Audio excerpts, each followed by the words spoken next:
আসসালামু আলাইকুম সুপ্রিয় দর্শক, আপনারা দেখছেন আন্তর্জাতিক খবর। আপনাদের সাথে আছে আমি মোহাম্মদ কাউসার। চলুন দেখে নিচ্ছি আজকের সংবাদ শিরোনামগুলো।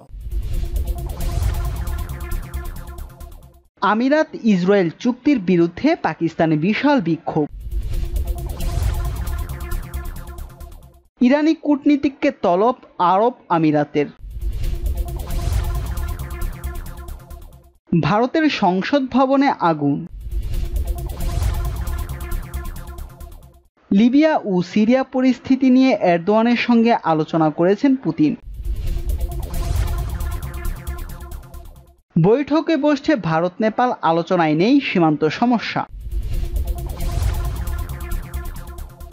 মহাকাশ ও হাইটেক নিয়ে একসঙ্গে কাজ করতে যাচ্ছে আমিরাত ও ইসরায়েল।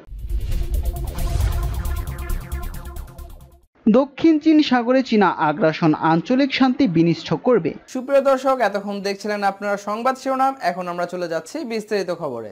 ইহুদিবাদী ইসরায়েলের সঙ্গে সংযুক্ত আরব আমিরাত সম্পর্ক স্বাভাবিক করার জন্য যে চুক্তি সই করেছে তার বিরুদ্ধে পাকিস্তানের রাওয়ালপিন্ডি শহরে হাজার হাজার মানুষ বিক্ষোভ মিছিল করেছেন। বিক্ষোভকারীরা ইহুদিবাদী ইসরায়েলকে একটি অবৈধ সরকার হিসেবে উল্লেখ করে এই চুক্তির নিন্দা জানিয়েছেন। রোববার পাকিস্তানের রাওয়ালপিন্ডি শহর ছাড়াও ইসলামাবাদ, করাচি, লাহোর সহ বেশ কয়েকটি শহরে একই ধরনের বিক্ষোভ ও প্রতিবাদ মিছিল হয়েছে। বিক্ষোভের আয়োজকরা বলেছেন, একটি বাজে রাজনৈতিক পরিস্থিতি তৈরি করে অন্য মুসলিম দেশকে এই ধরনের চুক্তি করার জন্য বাধ্য করতে সংযুক্ত আরব আমিরাত এবং ইসরায়েল সম্পর্ক স্বাভাবিক করার পদক্ষেপ নিয়েছে। মুসলমানদের তৃতীয় পবিত্র স্থান আল কুদসকে ইহুদিবাদী ইসরায়েলের হাতে তুলে দেওয়ার ব্যবস্থা হচ্ছে এই চুক্তি। 1967 সালে আরব ইসরায়েল যুদ্ধের সময় ইসরায়েল কুদস শরীফকে দখল করে নেয়। এর আগে পাকিস্তান সরকারিভাবে সংযুক্ত আরব আমিরাত ও ইসরায়েলের মধ্যকার চুক্তির ব্যাপারে প্রতিক্রিয়া জানিয়েছে। পাকিস্তান বলেছে, তিনি জনগণের অধিকারের প্রতি পাকিস্তান সরকার পরিপূর্ণ সমর্থন জানায়। ফিলিস্তিনি জনগণের নিজেদের ভাগ্য নিয়ন্ত্রণের অধিকারের প্রতিও একইভাবে সমর্থন জানায় ইসলামাবাদ।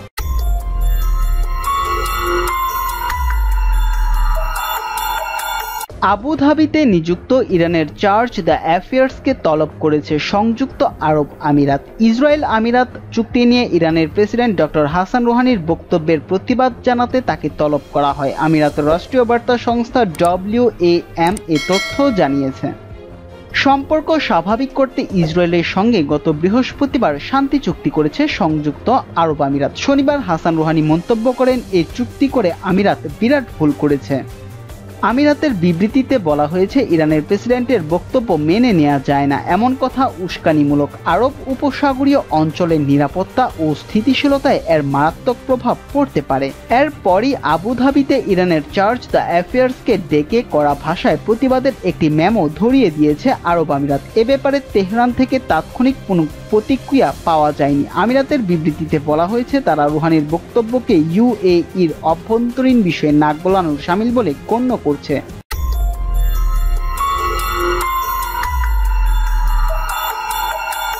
ভারতের রাজধানী দিল্লিতে সংসদ ভবনের অ্যানেক্স বিল্ডিংয়ের অগ্নিকাণ্ডের ঘটনা ঘটেছে। সোমবার সকালে আগুন লাগার খবর পেয়ে ঘটনাস্থলে ছুটে যায় ফায়ার সার্ভিসের 5টি ইউনিট।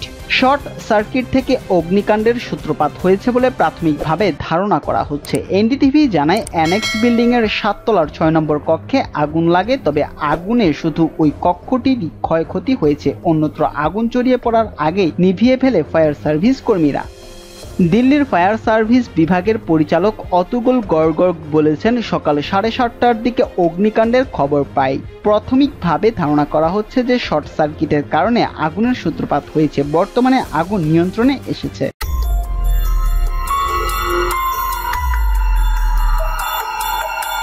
লিবিয়া ও সিরিয়ার বিদ্যমান সংঘাতময় পরিস্থিতি নিয়ে তুরস্কের প্রেসিডেন্ট রজব তাইপ এরদোগানের সঙ্গে কথা বলেছেন রাশিয়ার প্রেসিডেন্ট ভ্লাদিমির পুতিন। সোমবার এক ফোন আলাপে দুই নেতার মধ্যে এই আলোচনা অনুষ্ঠিত হয়। রুশ প্রেসিডেন্টের দফতর ক্রেমলিনের এক বিবৃতিতে বিষয়টি নিশ্চিত করা হয়েছে। এক প্রতিবেদনে এই খবর জানিয়েছে যুক্তরাজ্য ভিত্তিক সংবাদ মাধ্যম রয়টার্স। ক্রেমলিন জানিয়েছে দুই নেতার আলোচনার মূল বিষয়বস্তু ছিল লিবিয়া পরিস্থিতি। ফোন আলাপে দেশটিতে একটি টেকসই যুদ্ধবিরতির প্রয়োজনীয়তার উপর গুরুত্ব আরোপ করা হয়। দুই নেতার আলোচনায় সিরিয়ায় সন্ত্রাসবিরোধী কার্যক্রম জোরদারেও একমত হন দুই নেতা। এদিন ফোন আলাপের আগে সিরিয়ার ইদলিবে তুরস্ক ও রাশিয়ার যৌথ মহড়ায় বিস্ফোরণের ঘটনা ঘটে।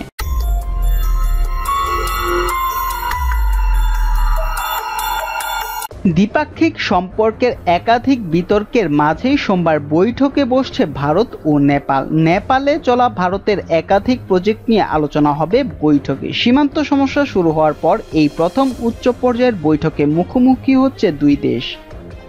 সরকারি সূত্র বলছে একটি ভিডিও কনফারেন্সের মাধ্যমে দুই দেশের প্রতিনিধিরা আলোচনায় বসবেন। তবে এই বৈঠকে থাকবে না সীমান্ত সমস্যার মতো গুরুত্বপূর্ণ ইস্যু। নেপালের উন্নয়নমূলক প্রকল্প যাতে ভারতেরও অংশীদারিত্ব রয়েছে কথা হবে সেগুলোর কাজের অগ্রগতি নিয়ে। এই বৈঠকে থাকবে নেপালে ভারতের রাষ্ট্রদূত বিনয় মোহন কাটরা ও নেপালের বিদেশ সচিব শঙ্কর দাস বৈরাগী। প্রধানমন্ত্রী নরেন্দ্র মোদীর সঙ্গে নেপালের প্রধানমন্ত্রী কেপি শর্মা ওলি ফোনালাপের পরেই এই বৈঠক হতে চলেছে। 15ই আগস্ট ফোনে প্রধানমন্ত্রী মোদীকে স্বাধীনতা দিবসের শুভেচ্ছা জানান নেপালের প্রধানমন্ত্রী। করোনা পরিস্থিতি নিয়েও দুই রাষ্ট্রনায়কের মধ্যে কথা হয়। 10 মিনিট ধরে কথা হয় তাদের মধ্যে, তবে বিতর্ক মেটেনি। একটানা সংঘাত চলছে, কখনো সীমান্তে সেনা মোতায়েন, কখনো ভারতের এলাকাকে নিজেদের অন্তর্ভুক্ত দেখে বিতর্কিত ম্যাপ তৈরি, কখনো রাম জন্মভূমি নেপালে অবস্থিত বলে বিতর্ক তৈরি। একটার পর একটা সংঘাতে ক্রমশ খারাপ হয়েছে ভারত নেপাল সম্পর্ক। দ্বিপাক্ষিক সম্পর্কের উন্নতির লক্ষ্যে ও পারস্পরিক অর্থনৈতিক উন্নয়নমূলক সম্পর্ক দৃঢ় করতেই এই বৈঠকের আয়োজন। তবে এই পরিস্থিতিতে ভারত নেপাল বৈঠক কূটনৈতিক দিক থেকেও বেশ গুরুত্বপূর্ণ। প্রথমত, চীনের ছত্র ছায়ায় থেকে ভারতের সঙ্গে শত্রুতার মনোভাব রাখা নেপালের সাথে এই প্রথম একাধিক সংঘাতের পর বৈঠক। দ্বিতীয়ত, এই বৈঠক থেকে চীনকেও শিক্ষা দেওয়ার লক্ষ্য ভারতের।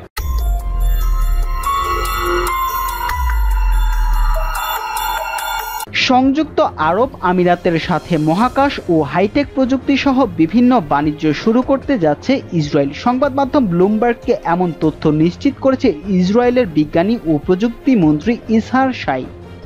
ব্লুমবার্গ টিভিকে এক সাক্ষাৎকারে ইসহার শাই বলেন, খুব দ্রুত সময়ের মধ্যেই আমরা কাজ শুরু করতে যাচ্ছি। দুই দেশের মাঝে যে সম্পর্ক তৈরি হয়েছে তা কাজে লাগিয়ে আমরা সামনে এগিয়ে যেতে চাই। শাই আরও বলেন, হাইটেক উদ্ভাবন, কৃষি প্রযুক্তি, কৃত্রিম বুদ্ধিমত্তা সহ ইসরায়েলের বিভিন্ন সেক্টরে আমিরাতের বিনিয়োগকারীদের প্রত্যাশা করছি। আমরা আশা করছি ইসরায়েলের অর্থনীতিতে আমিরাতের বিনিয়োগকারীদের অংশগ্রহণ দেখা যাবে। উল্লেখ্য, গত বৃহস্পতিবার ইসরায়েলের সাথে কূটনৈতিক সম্পর্ক স্বাভাবিক করার ঘোষণা দেয় সংযুক্ত আরব আমিরাত। এর আগে 1979 সালে মিশর এবং 1994 সালে জর্ডান ইসরায়েলের সাথে চুক্তি করেছিল। এরপর একমাত্র আরব ও বিশ্বের তৃতীয় দেশ হিসেবে ইসরায়েলের সাথে কূটনৈতিক সম্পর্ক শুরু করেছে আমিরাত।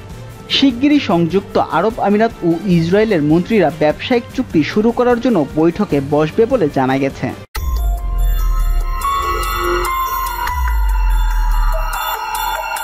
চলতি বছরটা চীনের জন্য অত্যন্ত কঠিন সময়। করোনা ভাইরাস, আমেরিকার সাথে বাণিজ্য যুদ্ধ, হংকংয়ের জাতীয় নিরাপত্তা আইন প্রণয়ন এবং অর্থনৈতিক টালমাটাল অবস্থা, এগুলোর মোকাবেলা করতে হচ্ছে চীনকে। এসবের সাথে নতুন যোগ হয়েছে বিতর্কিত দক্ষিণ চীন সাগর নিয়ে সম্প্রতি মাথাচাড়া দিয়ে ওঠা বড় ধরনের উত্তেজনা। আমেরিকার পররাষ্ট্রমন্ত্রী মাইক পম্পেও স্পষ্ট ভাষায় বলেছেন, দক্ষিণ চীন সাগরের যেসব অঞ্চল চীন নিজেদের বলে দাবি করছে তা সম্পূর্ণ অবৈধ। এমন প্রেক্ষাপটে দক্ষিণ চীন সাগরে সামুদ্রিক পরিবেশ সংরক্ষণ এবং সাগরের গুরুত্বপূর্ণ অঞ্চলে তেল অনুসন্ধান, শিপিং ও অন্যান্য কাজ নিয়ে একটি বিশেষ সামুদ্রিক আইন প্রয়োগ করছে চীন। তবে বেইজিংয়ের এমন পদক্ষেপকে বেআইনি বলছে অঞ্চলটির মালিকার দাবিদার অন্যান্য দেশগুলো। 15 জুলাই সিঙ্গাপুর পোস্টের এক প্রতিবেদনে বলা হয়েছে, চীনের প্রাকৃতিক সম্পদ মন্ত্রণালয়, বাস্তুসান পরিবেশ মন্ত্রণালয়, পরিবহন মন্ত্রণালয় এবং চীনা কোস্টগার্ড 1 এপ্রিল প্রকাশিত এক যৌথ বিবৃতিতে 8 মাস ব্যাপী বিহাই 2020 উদ্যোগ শুরুর ঘোষণা দিয়েছিল। যৌথ বিবৃতি অনুসারে বিহাই 2020, যা এপ্রিল থেকে নভেম্বর পর্যন্ত চলার কথা ছিল, তাতে দক্ষিণ চীন সাগরের 8টি মূল ক্ষেত্রে অবৈধ কার্যক্রমের বিরুদ্ধে লড়াইয়ের কথা বলা হয়েছিল। 8টি ক্ষেত্র হলো মেরিন ইঞ্জিনিয়ারিং, কনস্ট্রাকশন, তেল অনুসন্ধান, সামুদ্রিক বর্জ্য খালাস, শিপিং এবং সম্পর্কিত ক্রিয়াকলাপ, সমুদ্রে বালি খনন, সামুদ্রিক সুরক্ষিত অঞ্চল, ভূমিভিত্তিক দূষণ এবং সামুদ্রিক পরিবেশ। তবে দক্ষিণ চীন সাগর নিয়ে বেইজিংয়ের একতরফা পদক্ষেপে এই এলাকার অন্য দেশগুলোর মাঝে নতুন করে উদ্বেগের সৃষ্টি হয়েছে। এভাবে চীন একক আধিপত্য বজায় রাখতে চাইলে সেটা এই অঞ্চলের শান্তি বিনষ্ট করবে। এরই মধ্যে চীনা আগ্রাসনের বিরুদ্ধে ফিলিপাইনের রাজধানী ম্যানিলায় বিক্ষোভ হয়েছে। মাত্র কিছুদিন আগেই চীন দক্ষিণ সাগরের একটি অংশ বন্ধ করে দেয় প্যারাসেল দ্বীপের চারপাশের সমুদ্রে নৌবাহিনীর মহড়া চালানোর জন্য। এই ঘটনায় ক্ষুব্ধ প্রতিক্রিয়া দেখিয়ে যুক্তরাষ্ট্র বলেছে, চীন বিতর্কিত ওই এলাকায় উত্তেজনা ছড়াতে পারে এমন কর্মকাণ্ড না চালানোর প্রতিশ্রুতি ভঙ্গ করেছে। চীন মনে করে দক্ষিণ চীন সাগর তার সমুদ্র এলাকার গুরুত্বপূর্ণ একটা অংশ। হাইনান দ্বীপে চীনের পারমাণবিক প্রতিরক্ষা ব্যবস্থার যে সামুদ্রিক ঘাঁটি রয়েছে, শুধু সে কারণেই নয়, চীনের বিশাল বৈশ্বিক উন্নয়ন প্রকল্প বেল্ট অ্যান্ড রোড ইনিশিয়েটিভের অংশ হিসেবে সিল্ক রোডের সামুদ্রিক পথও এই সাগর এলাকায়। ফলে চীনের অর্থনৈতিক উন্নয়নের ভবিষ্যৎ সাফল্যের জন্যই এই দক্ষিণ চীন সাগর নিজের নিয়ন্ত্রণে রাখা চীনের জন্য খুবই গুরুত্বপূর্ণ। দক্ষিণ চীন সাগরের স্পাইটলি ও প্যারাসেল দ্বীপগুলোর উন্নয়নে চীনের ব্যাপক বিনিয়োগ থেকে এটা স্পষ্ট যে কৌশলগতভাবে অত্যন্ত গুরুত্বপূর্ণ দক্ষিণ পূর্ব এশিয়ার এই সমুদ্র এলাকায় চীন তার মালিকানা প্রতিষ্ঠার জন্য গত কয়েক বছর ধরে পরিকল্পিতভাবে এগিয়েছে। তবে বিতর্কিত দ্বীপগুলোর মালিকানার দাবিদার জাপান, ফিলিপাইনের মতো দেশগুলো আমেরিকার সঙ্গে হাত মিলিয়ে চীনা আগ্রাসনের প্রতিবাদে সরব হয়েছে।